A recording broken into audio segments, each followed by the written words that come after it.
AFF marah besar kepada Indonesia.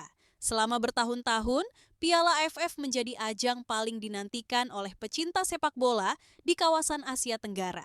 Setiap 2 tahun sekali, gairah sepak bola membuncah dari Hanoi hingga Jakarta, dari Bangkok hingga Manila. Namun, pemandangan itu berubah drastis sejak keputusan mengejutkan datang dari Federasi Sepak Bola Indonesia. Timnas Indonesia tidak akan menurunkan skuad utamanya dalam Piala AFF edisi terakhir.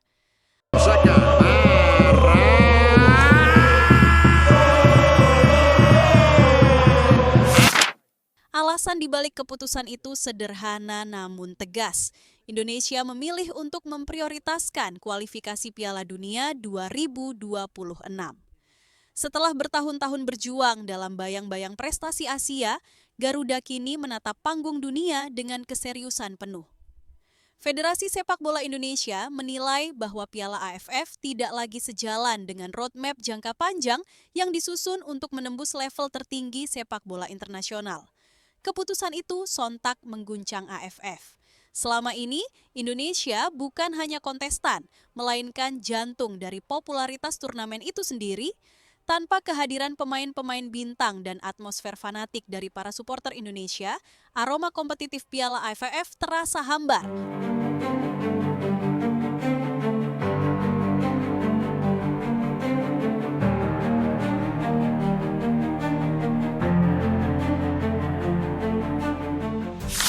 AFF merespons dengan nada tinggi.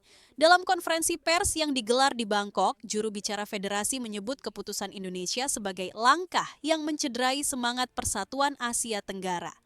Namun di balik pernyataan keras itu, panik mulai merayap di tubuh AFF. Mereka menyadari Indonesia bukan sekadar peserta, Indonesia adalah pasar. Tak lama setelah pengumuman itu, dampak domino mulai terasa.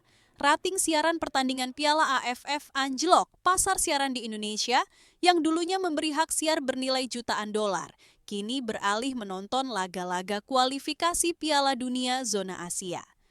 Brand-brand lokal yang selama ini terpampang di banner Piala AFF, seperti produk makanan, minuman, dan e-commerce, semua menghilang dari peredaran turnamen, terutama di platform streaming dan televisi Indonesia.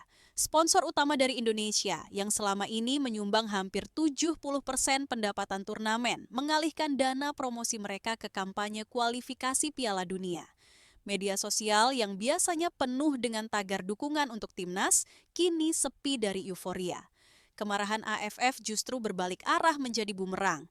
Negara-negara anggota mulai mempertanyakan kredibilitas kepemimpinan federasi.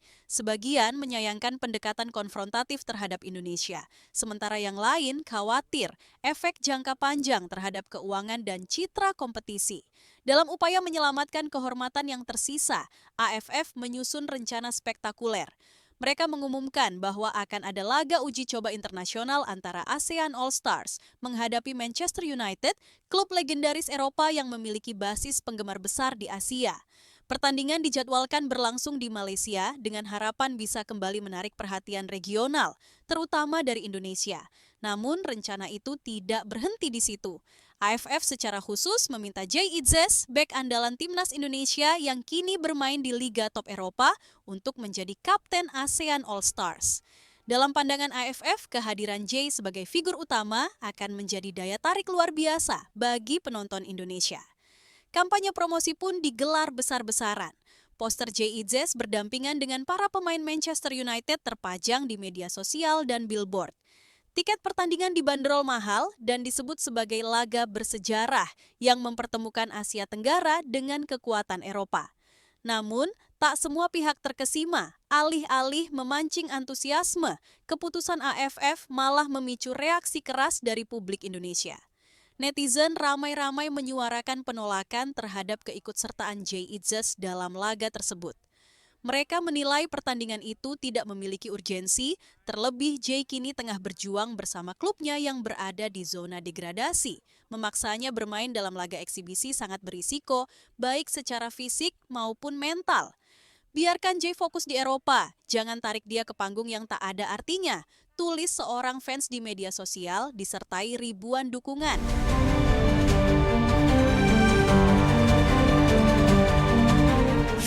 Media olahraga nasional turut mengkritik AFF yang dianggap memanfaatkan popularitas pemain Indonesia demi menyelamatkan agenda mereka sendiri. Beberapa pengamat menyebut bahwa ini adalah bentuk pemaksaan narasi yang memperlihatkan bahwa AFF masih gagal memahami dinamika sepak bola modern.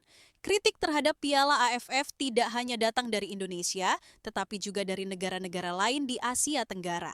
Beberapa pengamat menyebutkan bahwa format turnamen ini mulai kehilangan daya tarik karena minimnya inovasi dalam penyelenggaraannya. Dalam beberapa edisi terakhir, banyak pertandingan yang berlangsung dengan intensitas yang rendah.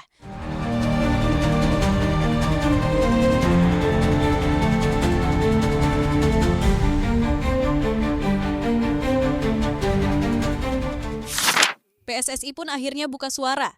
Mereka tidak secara langsung melarang Jay untuk tampil, namun menyatakan bahwa prioritas utama setiap pemain adalah klubnya, terlebih ketika klubnya sedang berada dalam masa kritis. Pernyataan itu makin memperkuat gelombang penolakan.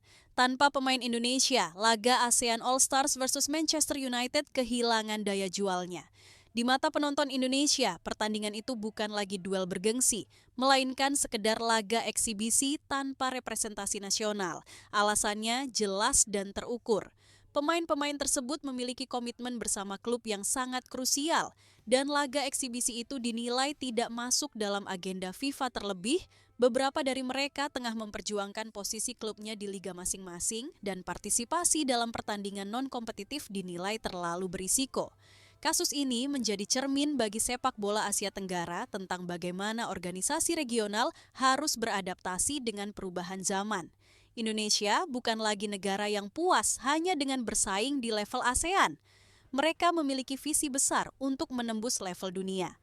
AFF harus belajar untuk tidak hanya mengandalkan popularitas masa lalu, tetapi juga menciptakan nilai tambah bagi semua anggotanya. Satu hal yang kini disadari oleh semua pihak adalah bahwa Indonesia bukan lagi negara yang bisa dianggap sebagai pelengkap. Tanpa Indonesia, panggung Piala AFF kehilangan sinarnya. Bagi AFF, ini adalah peringatan keras bahwa loyalitas tidak bisa dipaksakan dan respek harus berjalan dua arah. Narasi ini bukan semata soal sepak bola. Ini tentang dinamika kekuasaan, perubahan arah, dan bagaimana sebuah organisasi regional belajar untuk mendengarkan.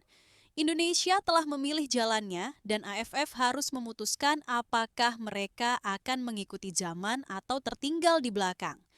Karena dalam sepak bola, seperti dalam hidup, ketika pilar utama pergi, fondasi pun bisa runtuh. Indonesia tidak meninggalkan panggung, mereka hanya memilih medan perang yang lebih besar. Dan ketika ASEAN gagal mengikuti langkah itu, mereka pun terseret ke dalam kehancuran yang mereka ciptakan sendiri. Ingat, bijaklah dalam menggunakan media sosial dan menyikapi informasi. Jangan langsung percaya begitu saja, saring dan verifikasi terlebih dahulu agar terhindar dari misinformasi. Jika kamu suka dengan video ini, jangan lupa untuk tekan tombol like, subscribe, dan tinggalkan pendapatmu di kolom komentar.